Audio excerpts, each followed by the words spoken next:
Welcome to my YouTube channel. Um, I am Aaron Hewins, former military intelligence analyst for 4 years. I started this channel because I wanted to basically assist and help people with the gift that I was able to use in the military, which is the ability to analyze information and then put it in a way to be able to use it in real time.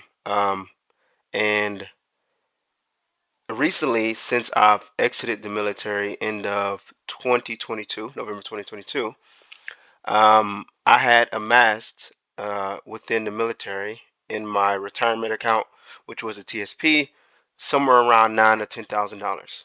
Now, roughly, since I've been out, today being, March 3rd, 2024, I have grown that amount of money into, I think right now my Charles Schwab account is somewhere around 15,500. Um, and I'm saying that because I've been telling people, mostly my friends, right, to get into the stock market. For the reason that some days I look at my portfolio and I made $150. Some days I made $250. Recently, the best day I've had since putting my money in Charles Schwab and picking my own stocks was $600, which equates to $75 an hour over an 8-hour workday, which sounds like a pretty good salary to me, in my opinion. I don't know what your um, goals are and what you financially plan on having and being, but just to give a little bit of background, yeah, I want to basically go through my thought process in picking stocks. Um, Most of my portfolio are stocks that are defense uh, stocks because I was in the military. So, um, I mean, we spend 800, $900 billion on our military here in the United States annually a year. So that money is going to someone and some companies, and that is listed online. Uh, you can find the companies who win the biggest contracts with the military in the Department of Defense. So if a war is going on, which 10 out of 10 times they are year round, and the U.S. is a part of it, which 10 out of 10 times they always have their hand in some other conflict outside of the United States, um, then you might want to look in that direction to kind of determine how you can, as a taxpayer, win some of your money back, so to speak, right? Because you pay taxes, taxes go to government. The government says, where are we going to spend this money? Sometimes they spend it here in the United States on a state, local, federal level. Um, and then sometimes you see within the news that they just allocated 100 billion, 200 billion dollars, however much, to whatever aid or country that needed it for whatever purposes, right? And I don't want to get too political. I just want to make it make sense, right? And I want to make it very simple. So that way we can all, as a whole, uh, put ourselves in a situation to where you can put, I don't know, $100, $200 aside a month, and then in the next 15 to 20 years, as your portfolio grows, you can kind of watch it, and then you become more of a educated investor, and you start, kind of analyzing and looking at the word a little differently as to how you can somehow reap the benefits of these mega corporations and being a consumer yourself. So with that being said, I wanted to kind of break down, um, and also what I'm going to do in this channel is I'm not going to do all the homework and then give you some like very finished presentation of what I found after doing 4 or 5 hours of research. I'm going to walk through the process with you as to like some of the questions that come up in my head when I'm looking at information. And I'm going to use resources like ChatGPT, Visual Calculus, is a great platform that I found years ago. And if you go through it, they always have these very visual documents on, right, you know, very different topic, different industries. And I love it because this can be kind of like a starting point, right, of where you necessarily want to go with with some of the industries you're looking into. So this will be something we'll come to many times. You can go to Yahoo Finance. I think I have that in here. Business Insider, Stock Watch, CNN Money, Business. I used to go to CNN Money a lot and read some articles like on a day-to-day basis, depending on what they were talking about. One thing for sure when you're looking at information is the biases that come with the information and also your internal biases. So you need to understand, maybe is it a neutral source of information, right? If you have a disagreement between two people, it will not make sense that those two people who are having an argument will go and get advice from their best friends or their relationship partners, etc. That won't make any sense. If you have someone completely, and this is where therapy come in and all the other stuff, someone completely absent of knowing these individuals comes in with no knowledge of either individual, and they kind of gauge what the disagreement is, and then they basically say, okay, based on what you guys said, I can see from both angles, and this is my opinion on the matter with no biases on whether I like him or I like her or this or that. So that's one thing to definitely consider. This, I went to LinkedIn and I decided to just do a quick search on some things you need to do about like analyze information, and I'm going to kind of touch on this in and of itself, right? So if you're going to look at information from an analytical standpoint, right, what is the benefit of looking at this information? How long should you be doing research? This is what kills a lot of people in life in very many aspects.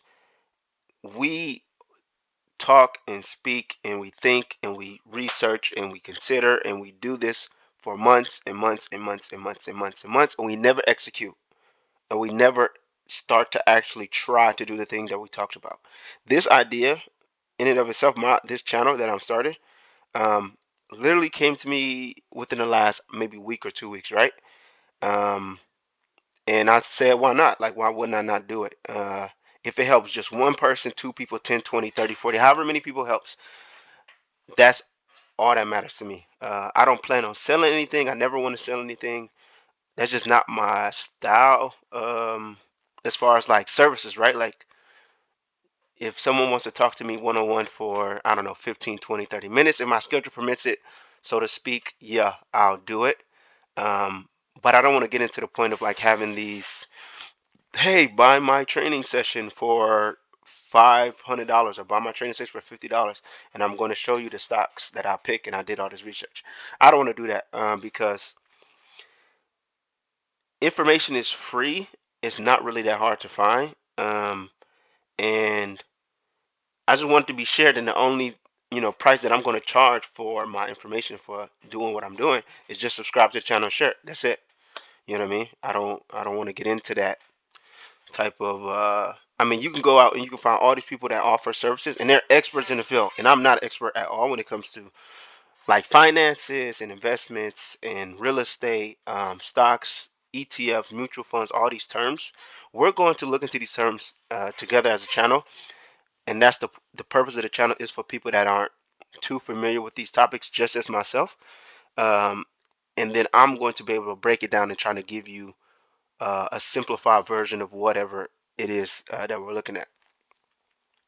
So right off the bat, um, when it comes to like doing analysis on information, these are some, 5 general things that the article on LinkedIn. And also, what I'm going to do is I'm going to provide the links to all of the documents that I, excuse me, that I'm using in every YouTube channel.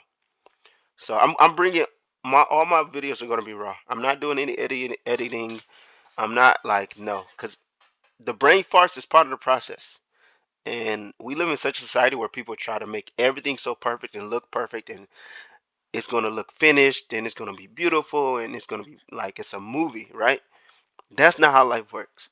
That's not how my brain works. Not all the time, not at all. Sometimes, yes, I can go and I can really deep dive and, you know, have, I don't know, an hour, 2 hours if I really focus on clear thoughts as to where I'm going.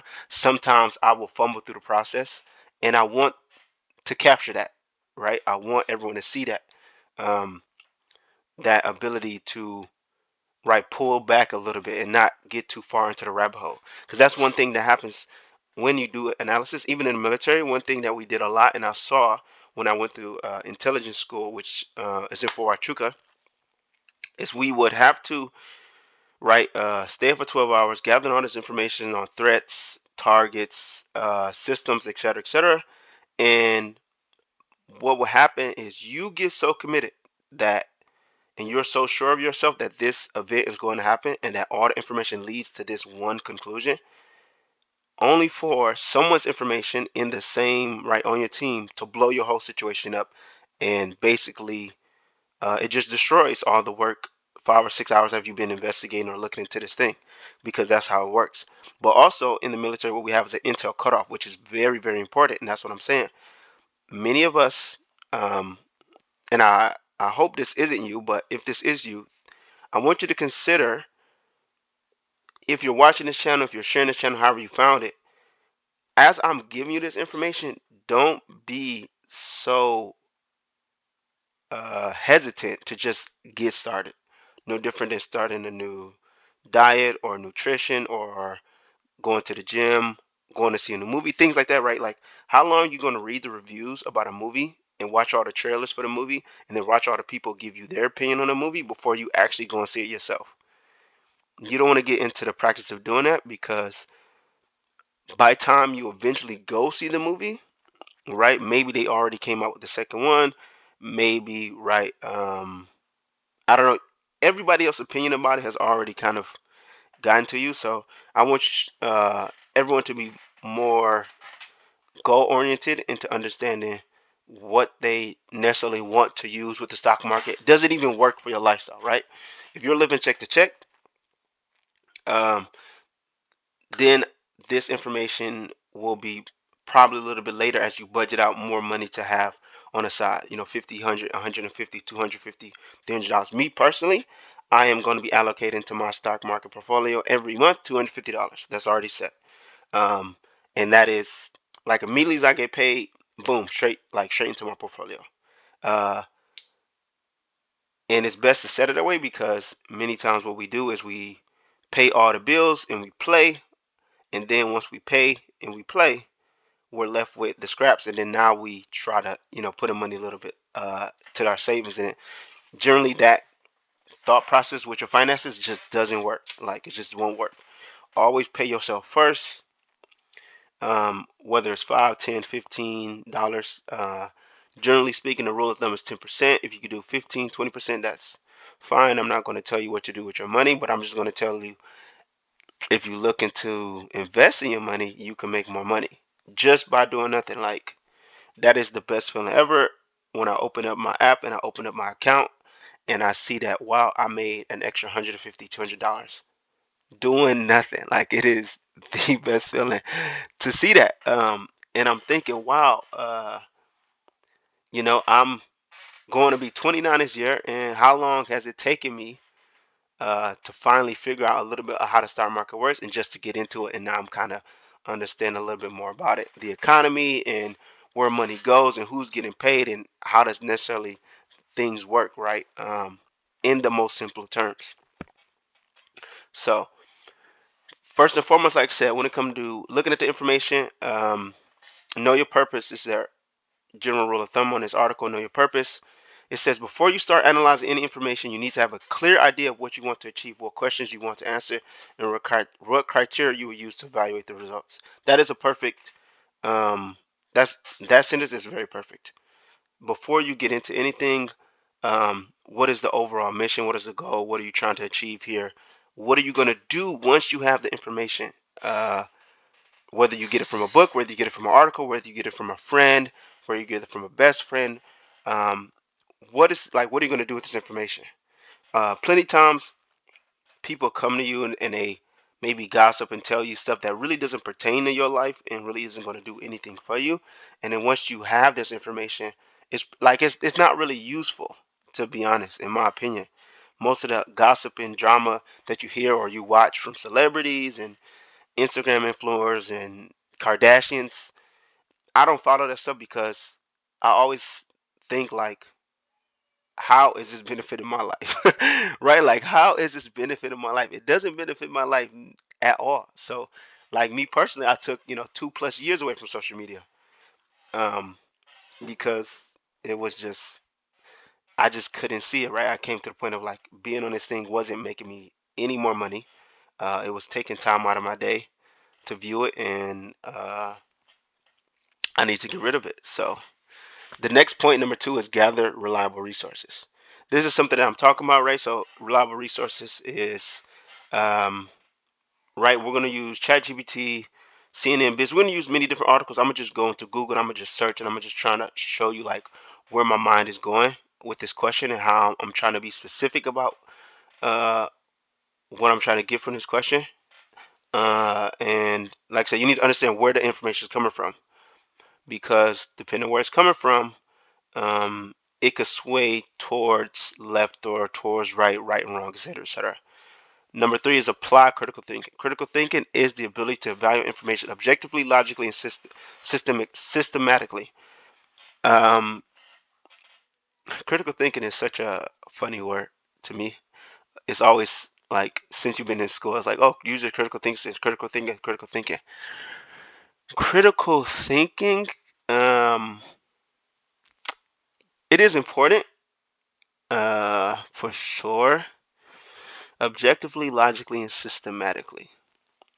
Yeah, in that context for analysts, yes, right. Objectively, logically, and systematically, right. When you review information, not getting stuck on it or putting together the dots of where you're trying to go with the information you're gathering, that's like super important.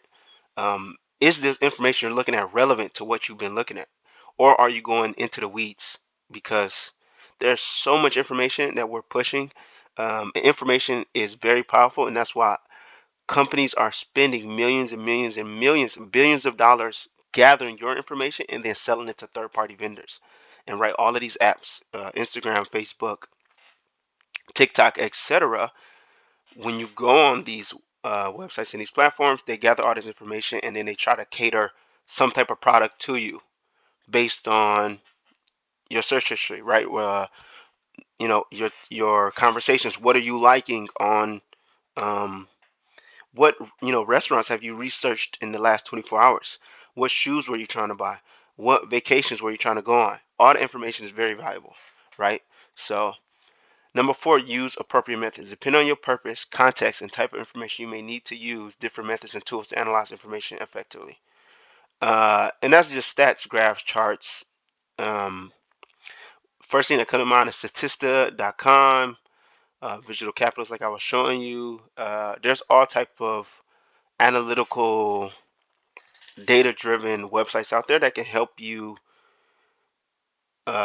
Basically, they just gather large data sets and they kind of make it more visual friendly, and it's like a PowerPoint, right? The people in the upper echelons of the company, since their time, so to speak, is more valuable and they don't have a lot of it, they always get. I mean, this is what I did even as an analyst, right? As an Intel analyst, I sat at a computer for 10 plus 12 plus hour days in a building with no windows with 4 or 5 of the guys, and we literally went through, I don't know how many documents from the FBI, CIA, any three-letter agency you can think of. And the documents they provided weren't always the best descriptive. They didn't always have the greatest information. So once there were gaps, we call them intel gaps, I would need to reach out to the person who submitted that document and say, hey, there's a piece of the puzzle that you have, but I need you to paint a better picture of that puzzle piece so that it is going to be able to connect with the rest of the picture that I have that you can't see, right? And then I will basically gather all this information, and this is why they call us all source intelligence analysts. That's the full term, or the full, excuse me, that is the full like extent of my job for that was 4 years in the military. because I'm grabbing all sources of information from different um, intel facets of the military. I put it all together, I make it look beautiful, and then I give it to Colonel so and so or Captain so and so in an hour or shorter, because he is responsible for many soldiers and bigger things, and he takes that information and it goes up and up and up and up all the way up to generals and senators and representative Congress, etc. Right? So um, that's all that is, right? Is gather information and making it look pretty and find the sources of information where people have already really done the homework for us. So why should we, you know, go? I'm not going to read a 50-page document about um, how to run or what how cars work. I could, but that's not something I'm going to do, and you don't want to get into doing that, and that's analysis paralysis. And then number 5 is communicate your findings. After you've analyzed the information, you need to communicate your findings clearly, concisely, and persuasively to your audience. That is really important, and it is the value of teachers and people that, to be honest, to me, make a lot of money, because there are people that have the ability to work in the industry and then have that same skill, and then to be able to transfer to other people is a very marketable and highly paid skill. Like extremely highly paid, right? As an analyst, we had people um, who are very good at different tools we use as analysts, intel analysts, with clearances in these buildings that would come from, you know, a flight or however long over, and they would spend a week with us teaching us how to use this tool efficiently. And that amount of time they spend with us, I don't know how much that person's making, but think about that. This one person, no different than a coach, right? We don't even need to go crazy. A coach, a basketball coach, Michael Jordan's basketball coach, um, Kobe Bryant's coach, or anybody in any field, right?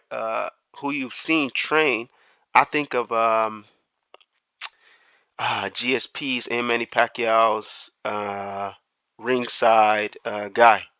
But yeah, I mean, they have the ability to look and understand an athlete and understand, how to push this athlete to be the best, performer in the industry, and that's a very valuable skill. So, and that's, a little segue. Um, we don't pay teachers enough because, in my opinion, if you can take this knowledge and then cater it to 30 or 40 different people, uh, that is a very hard job to do, and to do it well enough to where they all understand it takes a lot of time. You know what I mean? So, but that's something that I'm gonna try to do here on this, on this channel, is communicate what I'm finding, with me. So, okay, let's get into stocks, right? So, what is a stock?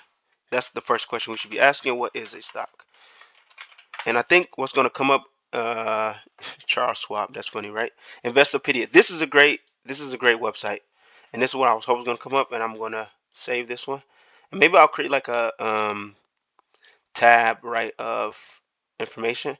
But Investopedia is a pretty good website on like financial information, even real estate information. Even I think I was looking into HSH, which is high yield savings account, because a buddy of mine taught, he brought it up, and I want to know. So, a stock, also known as equity, is a security that represents the ownership of a fraction of the issuing corporation, right? uh, Very simply, a stock is a share of a company, right? A fraction of a company. If a company, and I mean, this is pretty simple, most people have either an iPhone or Android phone. Apple is a company that is publicly traded on the stock market that you can invest in, right? And a lot of people don't even know, when you become a shareholder of some of these companies, they will give you a discount on your bill on, right, some of the items, because you're a shareholder. So, I mean, that's something we're going to look at. But I've remember hearing that from, excuse me, I'm a little under the weather. So I remember hearing that years ago, right? That some stocks that you buy, you can use to lower your expenses, which is huge. And some people specifically just get into the stock market just to be able to get dividends from stock. So you buy the stock, right? The stock costs $50. I pay $50. I own one share of the company. At the value is $50. The value is based on a lot of different aspects, but generally like how popular it is, how many things they're selling, right? Like just general stuff. Like if you're selling shoes or if you're selling any item, how trending is your item that you're selling? How many people generally have interest in it? How long can you sell this item and you can completely keep making it a new and very valuable thing that we keep coming to it and buy it? And that's why Apple, I mean, is a very valuable and profitable company because Steve Jobs brought the company right into his existence, and Apple has come out with so many different iPhones. And the biggest value out of iPhone, for me, is social, like how social it is. How having the ability to have emojis, and then you have the face emojis, then you have FaceTime, and the iPhone is a social experiment device. That's all it is. It is not about technology. Um, you don't buy iPhone if you want like the coolest cameras and the greatest technology and stuff like that. That is not iPhone at all. If you wanted that, you will be an Android user or a Google user, because their devices, for sure, have better like operating systems, computers, etc. Like iPhone is just like a very user-friendly phone, and it's cool, and it is a social device. So yeah, Apple is going to be around for the next 20 years, right? I'm not an expert, but that's just my guess. I assume Apple will be around for 20 years. Why? Because I don't know. iPhones are pretty popular. Everyone I know has one. Like literally everyone. Um, and then we can, right? This is a perfect example, right? So, how many people have iPhones? So let's look into that. How many? Let's go. U.S. citizens have iPhones, and I'm sure they're gonna give me a map or some data, right? There are 135 million iPhone users in the United States. 135 million. And then it says, which is a 9% increase from 2022, right? That's the first thing that come up. Um, let's go to this one. Another website says 124 million. Another website says 1.46 billion 1.46 billion people in the world use iPhone. So right, like so not only did I say it's a pretty popular phone, because I mean, like, I have eyes. You look wherever you want to go. You know what I'm saying? You move. Your coworkers, people, etc., have iPhones, but this is basically validating the point I just made, is that they have the iPhone is pretty popular, and then it's only growing. 135 million people is a lot, because I think the population of the United States is, yeah, 300 and what 331 million. So 135 million, so to speak, right? Out of 331 is a lot of people. So, there you have it. iPhone will probably be around, Apple will be around for quite a while. So a stock is you just buying a share into that company. It's you determining, I think Apple will be around for a while. I have an iPhone. I'm an iPhone user. I believe in the company. I believe in the CEO. I believe in where it's going. And I believe that uh, if I put $50 in, I can generally get, my money will increase over the next 10 or 15 years. That's also a very valid point that I need to make. The stock market is not a get rich quick situation. Um, you can get into that. I'm not even gonna get into that because I was looking into that like years ago. Like I was, there's people that day trade, right, in the stock market, where you watch the market, and I mean, these are very, very, very, very risky situations, and these are people that are analyzing data very quickly and making educated-ish decisions on how to, maneuver through the market. But that's a whole different situation. That is not what we're doing here. What I'm trying to have here, and my audience I want to have here, is people that just want to put money away, to have the ability to put money away for every month or so, in 10 to 15, 20 plus years, uh, can look at that account and use that account and leverage it, right? Leverage it in a way to retire, buy a house, maybe, sell some of the shares and use that for other reasons. May it be a death in a family, vacation, whatever, right? Whatever your goal is with your money, that is your goal. But just to increase the amount of people that have the ability to, like, have some more financial independence. Um, and the stock market also is a risk, for sure. It is a risk because you have, basically in 2008, for those of you who remember, the stock market crashed and the government, bailed out a lot of companies, et cetera, et cetera. We just watched the movie Big Short. I think there's a book as well. Um, and you can see what happened. But if you had money in the stock market around that time, you probably lost a lot of your portfolio. Like, I mean, a lot. And a lot of people, um, you know, no different than once your company's value in the stock market is a million, and then the stock market decreases, the value of the company you work at decreases.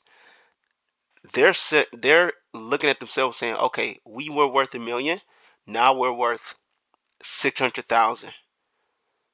But what about expenses? Like, so then a lot of people got let go because, for obvious reasons, they're not making as money as they used to. They just lost, 30, 40%, however much of the company within a week to 2, 3, 4 weeks. Um, they got to let some people go. But if you own stock in that company, you also had a huge loss from that time. And that was just a terrible situation. 2008. You watched a lot of people lose their homes. Um, but it was a lot of poor financial decisions, right? They call them ninja loans or ninja loans. No income, no job loans. That's what they call them ninja for. Yeah, they were just giving away houses to people, right? Like, literally, like in the movie, you watched one of the characters, Steve Carell, uh, go into the strip club, and a stripper says she has 4 houses. And I've never been to a strip club, but that just sounds kind of crazy, right? Like, she had 4 houses. And let's just say, right? Let's just give it, you know, benefit of the doubt. Let's just say she made, I don't know. Let's just say she made $200,000 a year. Even if she made $200,000 a year, could she afford 4 houses? Right? You know what I mean? Like, depending on where they are, that's a whole different conversation. But like, that would be kind of crazy, especially if, depending on where she is working and what city and how many people come into there, and then like ask her, okay, you have 4 houses, like, how much money do you make a year? How much money do you make a night? Right? So it just didn't add up. So the stock market is definitely a risk. It's not, this guaranteed thing as far as overnight. It is a 15 to 20 plus year vehicle, right? It is the long game, which most of us don't want to play because we live in a society where Amazon comes to my doorstep within the first, tomorrow or even same day delivery, right? I order Uber, is here within, 30 minutes. We live in instant gratification society, and that just basically, it it re-engineers our brain to think, I want this, so I should have it relatively now, not later, right? And because of this convenient society and the logistics that goes behind it, you have to kind of take a step back and really understand, right? That's a bias, and that's an implicit, like, thing that you kind of have to contract within yourself. No different than people and when we go to a restaurant. When we go to a restaurant, uh, we are expecting generally to be seated within the first 5 minutes. You're hoping to be seated immediately once you get to the host, and the host is going to say, "Hey, Mr. Humes, we have a table waiting for you, and you just brought in a party of 7." Ideally, that sounds crazy, right? Like, I really expect on a Friday night that me and a group of my friends of 7 come to this restaurant on a Friday night, and we're going to get a table within the first 5 minutes?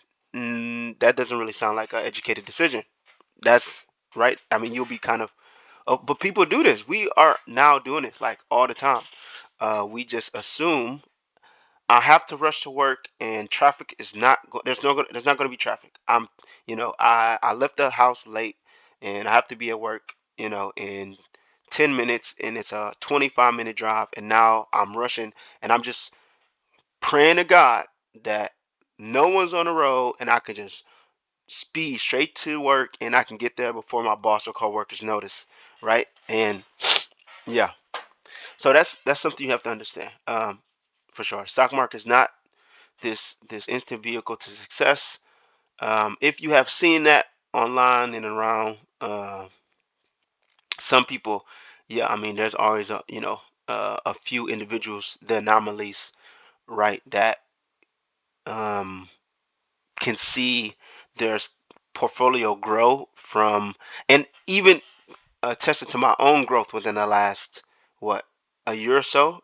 My ability to grow that portfolio now to an additional 5,000 or so dollars. This might be short lived. I might next year, not even next year, it could happen within a month, 2, 3, 4 months. The stock market take a hit, a 10 or 15% hit. But the thing is, can I survive that hit, right? And that's what I'm saying. It's a 10 or 15, 20-year game. I'm playing with it. So yeah, I can survive it because I don't need the money now at all. I don't need the money. So that's the point, right? Over a general 20, 30, 40-year period of having it, generally you will have more money.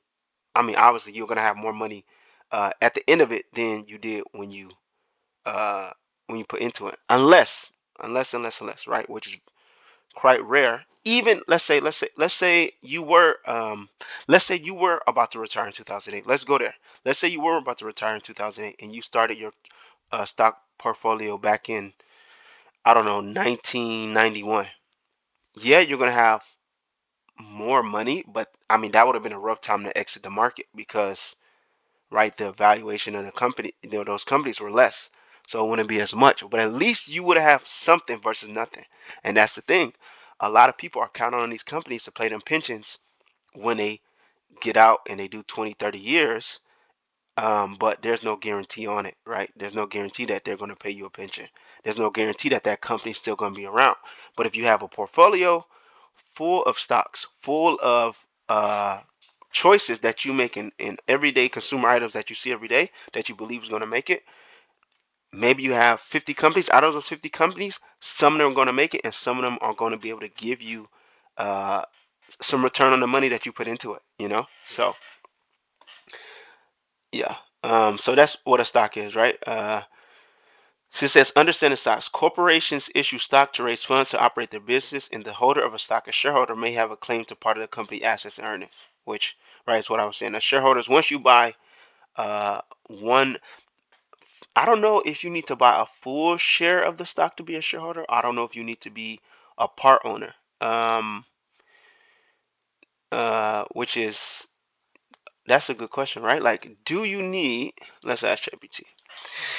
Let's ask, do I need to own, I can't type, a full share of a stock to be a shareholder? I know if you own a full share, for sure, you get these like emails to say, okay, so it says no, you do not need to own a full share stock to be considered a shareholder. Fractional shares, investors can buy a fractional share for less than the price of a full share, making stock ownership accessible to more people, regardless of the stock price or the amount of money they have to invest, which is cool. I mean, yeah. So technically, if the stock is worth $100 and you only have $20 and you put $20, you get, the fraction of, that share. You are a shareholder. You don't own 100, like the full 100, which is the valuation currently of the stock, but you own 20 out of the 100. So you are a shareholder of that stock. Um, Being a full shareholder, there's I don't know. I think you get certain privileges, cause like me, I've been getting like emails over the last year of hey, we have a board meeting about whatever. Like I got them last year, like annual reviews of the stock. Like as a shareholder, basically like the company, which makes sense. It's basically saying like you can kind of determine who is running the company and you get information on how the company's being ran because we want to make more money and we want our money to go up and therefore your money's going to go up too. So we are giving you the ability to vote. Like I literally got emails and maybe I'll put up if I can find it, because I always delete my emails. But like literally give you like the ability to vote on like people in the company, so to speak, which is pretty cool. Um, and I know Berkshire Hathaway have a annual meeting, um, which they host, and you go in person. They talk about the company, all types of stuff. And I read the book Psychology of Money. Great, great, great, great, great book. The book generally talks about that psych. Money is an emotional thing, and it depends on how you grew up around money. Um, what was your first reference point of money? And all of those things determine how you treat money, right? So understanding that can help you uh, figure out money a little bit more instead of looking at it like this far out subject and looking at it as like, the money hits my account every 2 weeks on Friday. I pay my rent. You know what I'm saying? I go out to eat and drink and go to the movies, hang out, and buy some clothes. And then I wait till the next week, 2 weeks on Friday, right? Because I used to be a person where I'll tell you a story. I my first refund in college, I think I was like $1,000. I blew it all probably within 3 days. Like I remember going to the mall, I bought shoes, and I didn't buy anything on sale. Just so you like, I'm being completely transparent. I did not buy anything on sale. Like, why did I do that? Why? Because I was not financially literate. I did not know much about money. There was a first time I think I like seen $1,000 like just show up out of the blue. I didn't even know that like I'm gonna eventually. I mean, I kind of knew, but it was like an absent thought. That I had to pay my student loans back. You know what I mean? Which is like I have 25,000 still to this day in student loan debt. So that was like a foolish decision for like obvious reasons. I could have easily taken that $1,000 and bought a car because I didn't have a car at the time. That would have been a great down payment of the car. The car would have gave me the ability to go to and from work easily. I could have been a delivery driver. There are so many, uh, there's so much opportunity that opens up, like just from like that $1,000. And then I still did the same thing when I moved to California. I was making pretty good money, and I was looking at my Wells Fargo account, and it was like you're spending, I don't know, $300 or $400 a weekend on going out to bars, hanging out, all types of stuff, just like because I was, single and I was working with like 2 or 3 jobs, and it was just coming. And that was my relationship with money. That's what I'm basically trying to like explain. Is my relationship with money was I feel like I get it pretty easily because I'm willing to work for it, and I don't have this like thought of like being tired. If that makes sense. Like I will work. I don't know. I think I worked from like 1 to 5. I had a 5 to 6 hour window. Like no, that's stupid. I worked 1 to 4. Between 4 to 5, I had an hour window. Then I worked like 5 to midnight, right? Then at midnight, I would even often hit up a friend of mine and go to LA to pick up cars. And he was selling cars. Like he would buy cars on Craigslist, fix them up, and then resell them, which is a good business to be into. And he would pay me. And I remember on the weekends, right? Like I would go. Sometimes we pulled up to like a apartment complex and we were vacuuming people's cars right there on the spot. And this is why I love America. Say what you want to say about America, but there are not many countries where anyone from any country can come into this country, go door to door, and start cutting your grass for $20. Like immediately, you can do that here in America. So, I mean, I've been and lived in Germany, and I've been to other countries. They don't really allow that. They don't really allow like entrepreneurship to happen so quickly. Um, and you kind of determine your fate in this country, right? To a certain extent, depending on where you're from and all these other aspects. If you work a 9 to 5 job, no one stop you from 9 to 5 to going to work from 7 to 11 as a waiter or waitress. No one stopping you from going to sell T-shirts. No one stopping you from starting a lemonade stand on the side of the road. No one stopping you from doing anything, from getting into e-commerce to getting into the stock market. Nobody stopping you. Being a personal trainer, whatever you can generally provide value in this country, we're gonna give you the value, like whatever we determine your value is, and your value can increase over the next 3, 4, 5 years. And now this little side gig of you selling T-shirts is now worth an extra. It makes you an extra $5,000, $6,000 a month. So, but yeah, my relationship, Psychology of Money. I'm gonna bring this. Let me show you who wrote it. Psychology of Money, so you guys can see it. This is a great book. It's not a long it's not a long read, but I think I might have to read it again, to be honest. It was very valuable. Reading it, I remember the story about, Warren Buffett. Definitely, look, I am an audiobook person. This is how I read 12, 13, 14. Sorry, I don't read, I listen. I listen to books. And I'm a big person who likes to listen, because when someone is telling me, or no different when you meet someone for the first time, hearing them are like explain their life, and the voice and the passion and the emotion, that for my brain, I like hold on to it longer versus me reading your life through a book. So that's why audiobook is very valuable. That's why I love podcasts. I think that's why podcasts are very popular in general, because it's happening right now. It's like having a conversation with someone. And the very valuable thing about books is, if you wanted to be, I don't know, the greatest basketball player, the greatest whatever, this is like having that millionaire or billionaire uh, at your fingertips.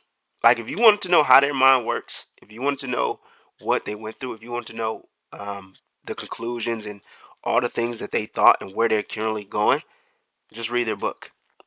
I am a huge fan of Patrick David, owner of Valuetainment, entrepreneur, have the same birthday. I think we have a lot of similarities in common, right? He was in the military, all types of stuff. I've read both his books. His ability to ask the best questions is by far, right? And I watch a lot of podcasts, which are 2 or 3, 4 hours long, whatever. His ability to ask questions, the right questions at the right time, is by far like his, like for sure, like one of his greatest skills, like 100%. So this book is amazing. I definitely recommend you read this book. Uh, it will read it or listen to it. It will kind of get you to think about money and investing and stuff a little bit differently. And it will also tell you that Warren Buffett made his money, I think, after the age of 50 or 60. Like, most of his wealth came late in his life, like late, late, late. And Warren Buffett's like, I think, 90 some years old to this day. So it's not like it was an overnight process for him, for sure, not at all. But there's some great tips in his book, for sure. Another book, yeah, we'll get into that later. Maybe that'll be a different. But right now, I just this first video, I just want to get a general overview of stocks, um, and what they are and why I think they're a good choice to get into. Okay, here, perfect. Is it risky to own stock? All investments have a degree of risk. Stocks, bonds, mutual funds, and exchange traded funds can lose value if market conditions decline. When you invest, you make choices about what to do with your financial assets. Your investment value might rise or fall because of market conditions or corporate decisions, such as whether to expand into a new area or of business or merge with another company. Historically, stocks have outperformed most other investments over the long run. Emphasis on the long run, right? And that's it, right? We are looking from a stock, like my stock choices are a long run, right? That's a goal. That's me knowing my purpose of like analyzing the information in the stock market, each company. The purpose is for me to make more money with my money I have now over the long run of 10 to 15, 20 plus years. So that way, I have this, I don't know, hopefully 100, 200,000, however much portfolio by the time I'm, 45, 50 in the next 20 years. You know, uh, God willing that I'm still here. You know what I'm saying? And if I'm not here, that portfolio will still grow and it'll be handed to my wife or my, you know what I mean, or my daughter, or whatever. That's the perfect thing, right? So, um, yeah, the stock market is something that I want to be able to, because when I'm sharing all of this, like I generally just tell like my friends, like my closest friends, like I'm very transparent about how much money I made on the stock market, because a lot of people, I just always see these videos on YouTube sometimes where people say, hey, I made X amount of dollars today, and I'm going to show you how to make this amount of money in a month or 2 months or whatever, right? But they don't ever show you how much money they actually make. So you kind of like have to take their word for it, so to speak. You don't know how they're getting their money, right? It's very like a gray area. You just assume that they generally know what they're talking about because they sound smart. So like you just say, hey, this guy sounds smart or she sounds smart. They look smart. The camera lighting on them is beautiful. The whole thing, like you just like they got it. And generally, some of the time, um, you're such in a financial situation where you need to make money quickly. Um, and that's not a good decision. That's not a period or point in which you should be making a decision at, right? Um, we need to be able to forecast and kind of have more discipline and be smart about the choices that we make. So that way we don't end up in a situation where like I need to come up with $500 in 24 hours, right?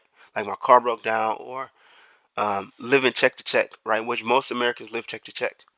And even the people, perfect example, you can make $200,000 a year and have less than a guy that makes $90,000 a year. And that's simple because the $200,000 a year, generally, most of us, once we make 200,000, all of our expenses in our life equate, if not more, to 200,000. So, okay, I make 200,000. What kind of house can I buy? Oh, I could probably afford a 700 or $800,000 house. So now my mortgage payment is higher. Okay, I make 200,000. What kind of car can I get? Well, I could probably get a nice little S-Class Mercedes Benz, or I can get a nice Maserati, which is I don't know, 80,000 or so thousand. You know what I mean? So now my car payment is now $500 a month. Um, okay, I can afford to go on vacations X amount of times a year. I can afford, right? You get what I'm saying? I can afford to buy Starbucks 7 days a week, easy. I can afford to go shopping. I can afford to. So now this person, he or she makes $200,000 a year, but they're not keeping $200,000 a year, right? They're literally living check to check, and they are literally in the same situation as someone that makes I don't know 70,000 or 50,000 who lives check to check and are only one bill away from not being able to pay their bill, right? They're only one phone call away from the job saying, hey, it's a downtime and blah blah, it's just not going to work out, we got to fire you. So now you got to scramble in the next 24 hours to a week or so, 2 weeks maybe, you can, right, to get a new job, to now be able to pay your next, the next rent and so on and so forth. Y'all both in the same situations. They may look like they're financially in a better situation than you are, but you are both in the same situation. There's nothing different about that situation. Y'all both spend the same. They just spend more because they have more, and you spend what you have because you have what you have. So I'm saying all this to say, yeah, the next video we're gonna get into, and I'm gonna pull on my portfolio next video for sure. Oh man, I wish I could. Let me see this. I'm gonna look into the Magnificent Seven. That's what they're calling the top stocks right now, which is like Google, Meta, Apple. See, it's right here. Toyota. It's a Wall Street Journal. Okay, let's see why they say Toyota. Look, Ross, stock funds rise 5.2% thanks to Magnificent Seven. Dang, you gotta subscribe. I should become a subscriber of Wall Street Journal. How much they charge you? Should I? Let's see. 50 cents a week for 1 year. Bet us $2 every 4 weeks. I might do it. I might do it because I think Wall Street Journal is a pretty decent source of information. Oh, I'm a student. They get special rate, $4 per month. Oh yeah, I'm doing it. Yeah, I'm gonna do it. I'm gonna do it. Okay, so I'm gonna become a, and then that way, right? You guys can view it. If you don't have a subscription to Wall Street Journal, I'm gonna get more subscriptions. That's something I'm gonna do for sure too. And that way we can view the information like live. And like I said, I'm gonna leave like all of the information, um, like in the YouTube channel, like description. I'll link like, right, like what is the stock? Here I'm gonna leave. Somehow I'm going to, like when I do my chat GPT, I'm going to like copy all the information. I'll put it like in a Word document and just um, like have it so you can access that through some SharePoint. I have to figure that out, but yeah, I want to make it so easily so like you can kind of just go to it and reference it. You know what I mean? But um, yeah, stocks are a long-term game. We might have to get into, I don't know if I want to, but maybe I might do a quick little budget, uh, video. I did my budget on ChatGPT. Like I just went early this year in January, and I said, I literally listed out like all my expenses, my income, and I said like, okay, let's say I want to set a goal of saving $20,000 by I don't know, June 2025. Like, how much do I need to save, right? And based, like, it literally spit out, it might be here, it literally spit out an Excel sheet of, it literally spit out an Excel, oh, here you go. Yeah, here you go. It spit out, oh, it's done. But literally spit out a budget spreadsheet, Excel sheet of like, um, my expenses, in which I can go into, um, and look into, right? So, definitely use. I use Chat. I like ChatGPT. It's a reliable source of information, so to speak, right? You should definitely. It doesn't provide sources. That's where it fails, right? Because you want to know where the information is coming from. Um, so in how do you use it, right? Because it's giving you raw information. So this is something I was looking into earlier because, like I said, I'm putting money into my stock market right now. I'm thinking, okay, the United States is in two wars, so to speak. Ukraine war with Russia, which has been going on since when was this? 2022. I don't know for sure it's been 2022 because I was working in the military on staff duty, which means I was staying up for 24 hours, providing security, so to speak. And I remember when it like started because I was awake and it was just like crazy information like to come through and like for someone to tell me that. And I'm thinking, wow, we're going to war. Like, you know what I mean? Like, I'm thinking we're going to provide aid to Ukraine. And, that didn't happen. I mean, we provided financial aid, but not like assets as far as like our own people and investing into it. And Ukraine is not a NATO country, so just a quick little fact there: they're not a NATO country. But like I said, I don't want to get into politics. Anyway, so there's Ukraine and Russia, and we've given Ukraine. uh, United States have invested into Ukraine. Let's see how much money. How much money um, has the United States given Ukraine? Which is a lot. It's the same thing we did when we went to the Middle East. We invested, I think, like, okay, so this says Council of Foreign Relations.org. It has 6 charts, right? It says we have given 74.3 billion, right? And it breaks down how much. Humanitarian 1.6, financial 24.6, security 18.3, weapons and equipment 23.5, grants and loans for weapons and equipment, which is military. So basically, we've given them $46.3 billion in military. And let me ask y'all a question. This is where my mind is thinking. How much of this money, 46.3 billion, did they use to buy weapons from who? That's where I'm going, because that's where I'm investing. If we gave them 74.3 and 46 billion of that, 62% of that is going to military, I'm wondering who is supplying the like equipment to Ukraine. Because think about it, their country's getting bombed. So it's not like they're supplying their own military, their equipment, right? Like for themselves. They got to be getting it from somebody. If I had to be a betting man, right? I'm just going to assume that we gave them 74 billion, they got 74 billion, and they spent taxpayer money, right? Like, so let's follow the train of thought. I pay taxes. Taxes go to government. Government says Ukraine needs money. Okay, we're going to give it to Ukraine. Ukraine gets 74 billion. That 74 billion is going to military equipment. Who is providing that military equipment? I am going to assume, right? And then we can do research too. But I'm just going to say that that military equipment might be coming from some of our military contractors here in the United States, like Boeing and Raytheon and General Dynamics and Cayman Corp. And right, I'm invested in these stocks, by the way, like because it's a war. I don't see it ending within the next 6 months. Vladimir Putin had an interview with uh, Tucker Carlson for an hour, which I roughly watched a little bit. And somebody is getting paid. Because, okay, if you are a congressman, you help Ukraine get that money. Ukraine then spends the money that we gave them, the taxpayer money, which came from the people, which came from your W-2 or W-4. Uh, your taxes went to this foreign country. The foreign country then takes the money and buys equipment from stock traded companies like Boeing and so on and so forth.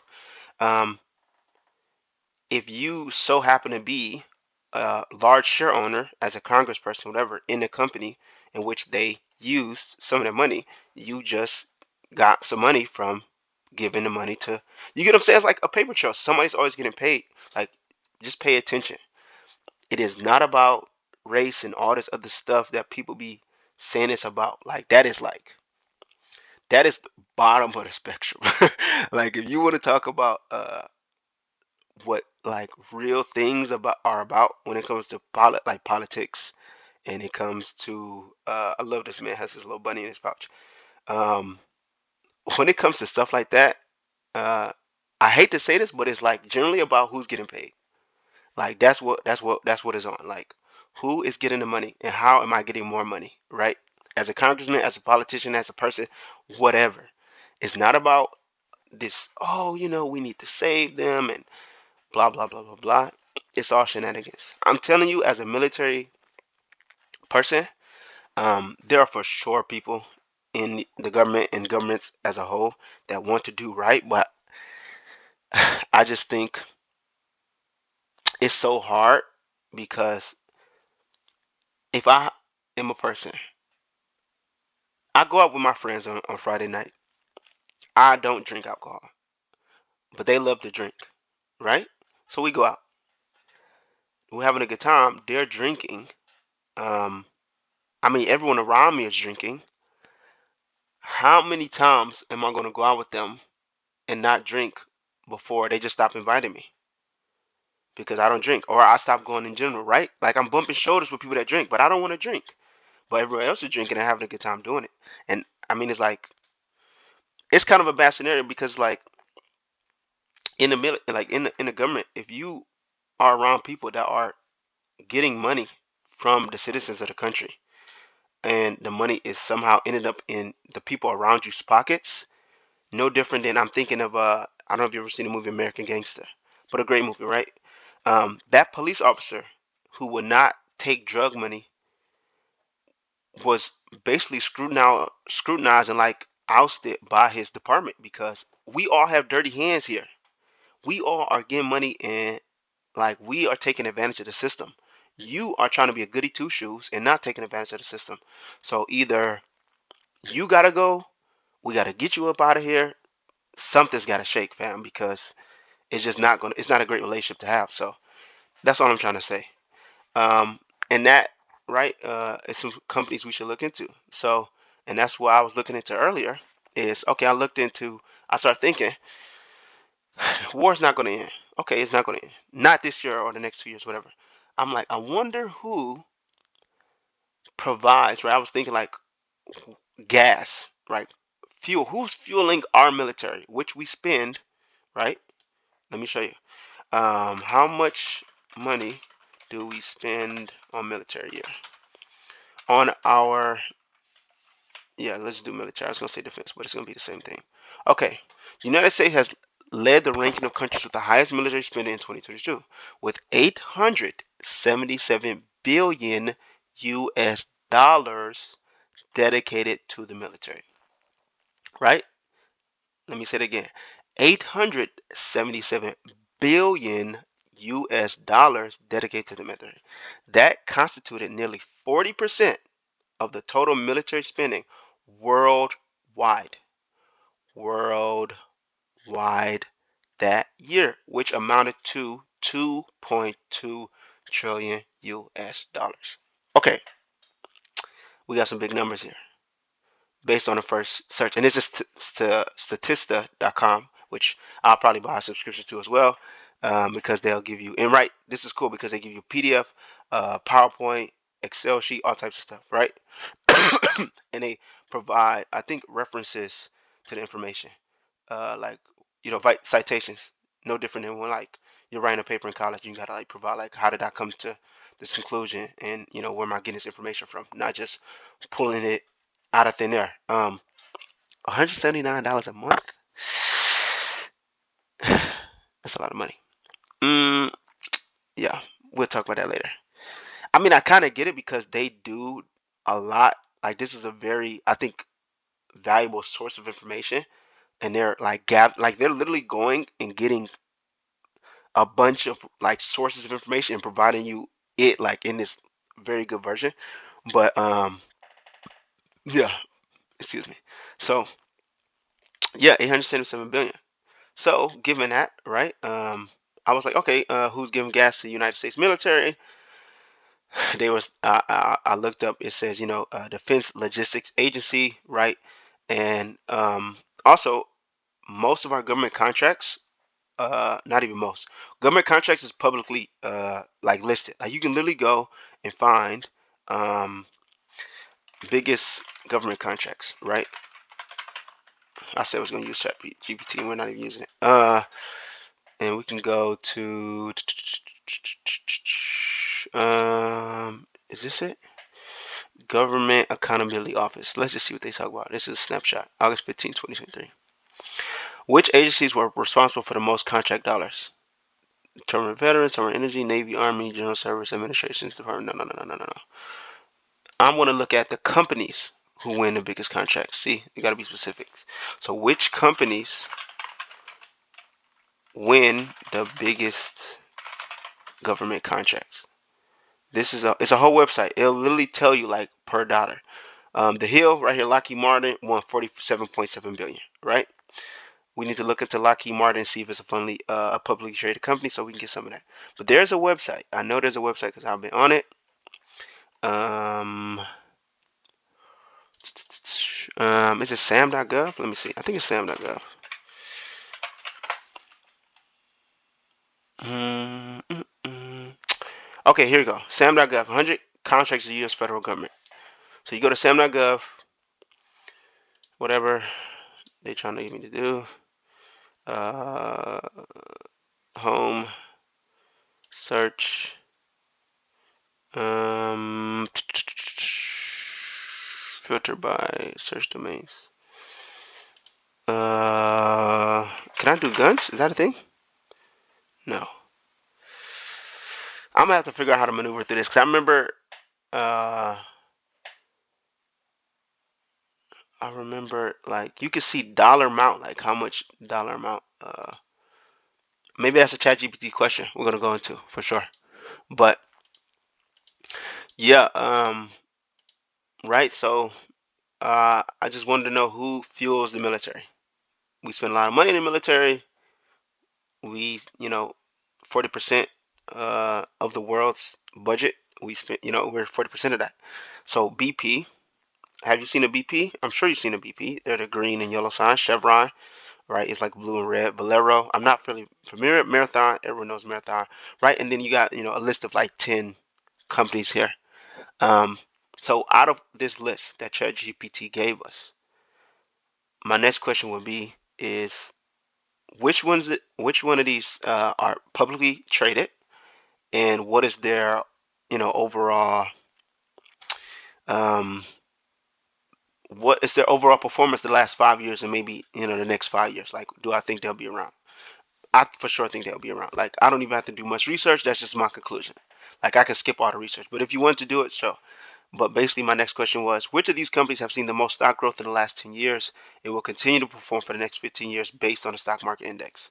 ChatGPT said, I can't give you that information because they don't have access to it, but they gave you Yahoo Finance.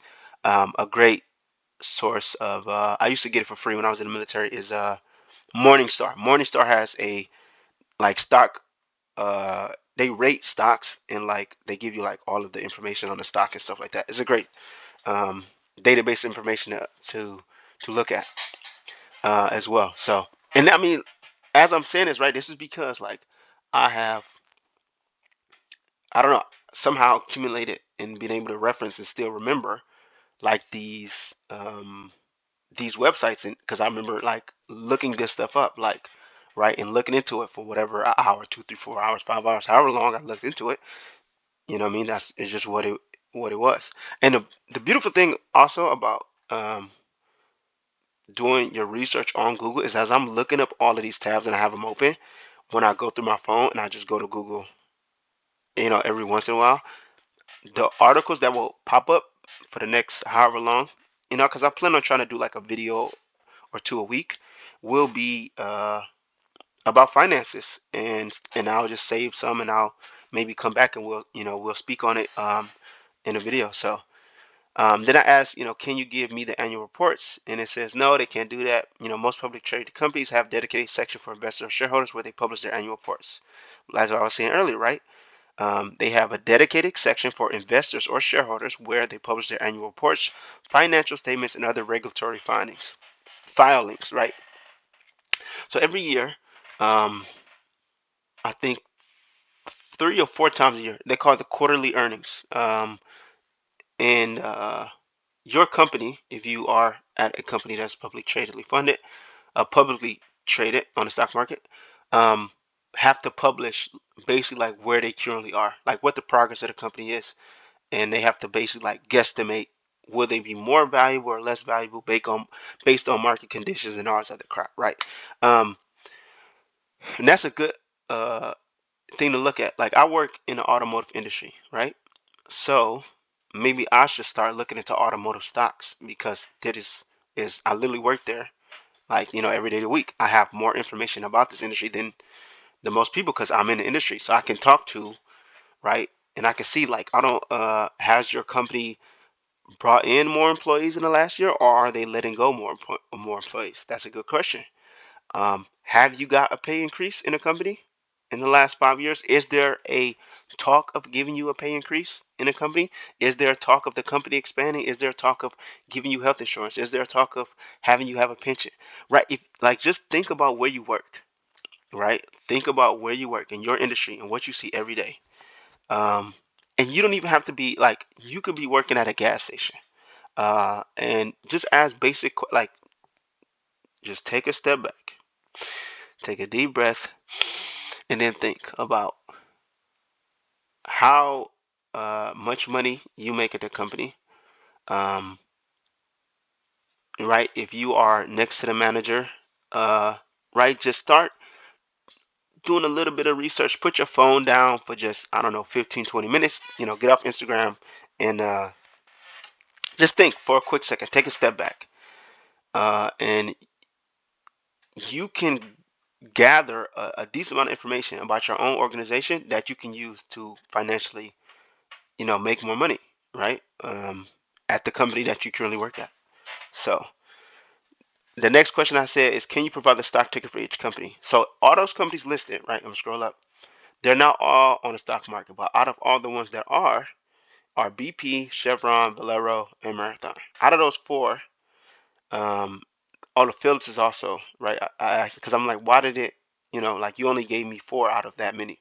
So basically, said like, yeah, the rest of them are private, whatever. Okay, so I can't, buy stock market. I can't buy stock in it.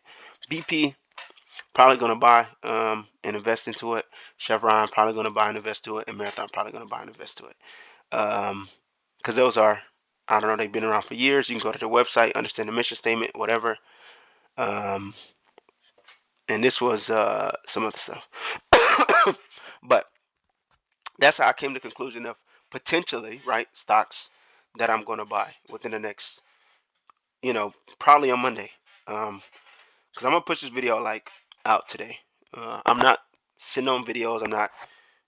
I don't care about that stuff. I'm just going to put the information out, you guys take it, run with it, share with people, and we'll just start to, spend time every day trying to figure this thing out together. And then I'll try to do a bit of the homework and then provide you like with an educated decision on a stock to make or educated decision on like real estate. I'm not a big real estate person. I don't have any investments in real estate. So I don't know if I'm going to talk about real estate.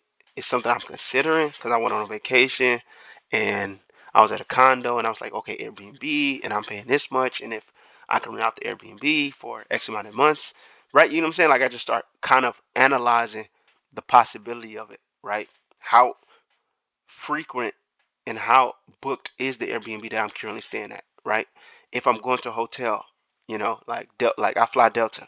All these things, I'm just constantly always kind of consider how I can kind of get money um, and benefit from the success of something that I'm buying every day, right? Like I was in Starbucks, and I don't go to Starbucks a lot because they be charging. So if you drink Starbucks a lot, I think you should cut that off. That's that easily save you. I think, right? If you buy Starbucks 5 days, uh, 5 days a week over a year, thousands of dollars. Like I'm not even kidding, bro.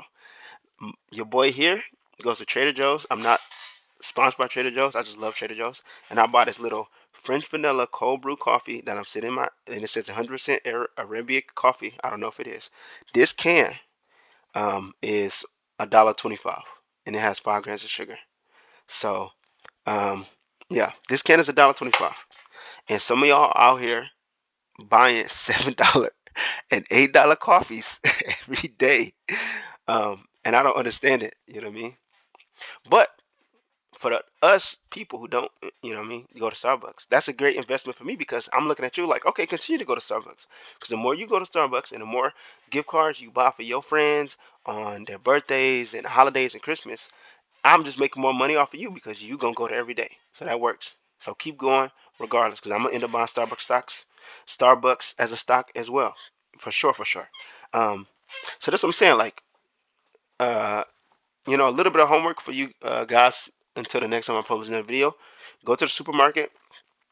Every item you put into your grocery cart, try to find out what company owns it and see if the company is publicly traded, right? And see if it's going to perform and see if the product has been brand new or come out with better cereal in the last, I don't know, years. I don't know. Like just think about I know Kellogg's, Fruit Loops, Lucky Charms, Orange Juice, Doritos, Oreos, Skittles. I love Skittles, which is owned by Mars Confectionery.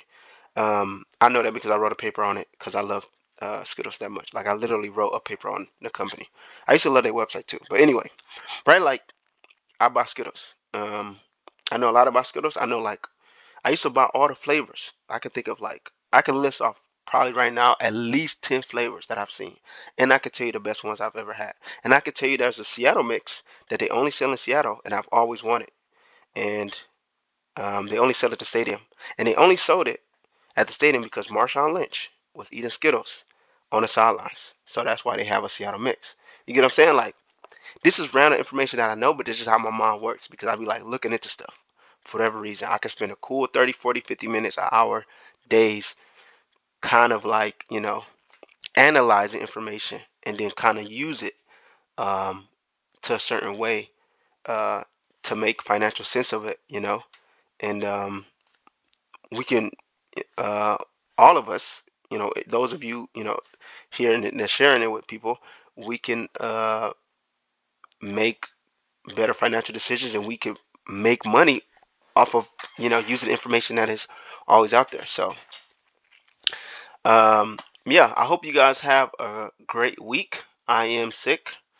um, it is what it is. I'm going to try and publish at least 2 to 3 videos a week. I probably do more because why not?